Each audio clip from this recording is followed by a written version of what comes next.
38 Pilipinong crew ng isang cruise ship ang stranded ngayon sa gitna po ng dagat. Kasunod ito ng pagkamatay ng ilang sakay ng nasabing barko na hinihinalang dahil sa hantavirus. May higit 140 sakay ang MV Hondius kung saan pinakamarami ang mga Pilipinong crew. Sa huling abiso ng ating Department of Health, wala pa naman sa mga Pilipino ang may sintomas o tinamaan ng virus.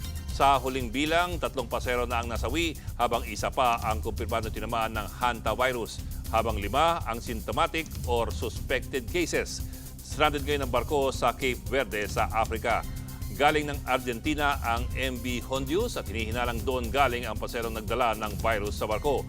Ang hantavirus ay isang nakamamatay na virus mula po sa daga. 4 ang pwedeng paraan paano ito makuha. Una, kapag nalanghap ng isang tao ang infected na ihi, dumi o laway ng hayop. Pangalawa, kapag may direct contact o nahawakan ito ng tao. Pangatlo, kapag nakagat ng dagang infected ng naturang virus. At pang-apat, kapag may nakain na may ihi, dumi o laway ng daga. Sa ngayon ay wala pang tsak na gamot laban po sa hantavirus. Mga kapatid, Ed Lingaw po, maging maalam at may pakialam sa mga napapanahong balita sa ating bansa. Para sa mas malilimang pagtalakay at paghimay sa mga issue at headlines, mag-follow at mag-subscribe sa social media pages ng News 5.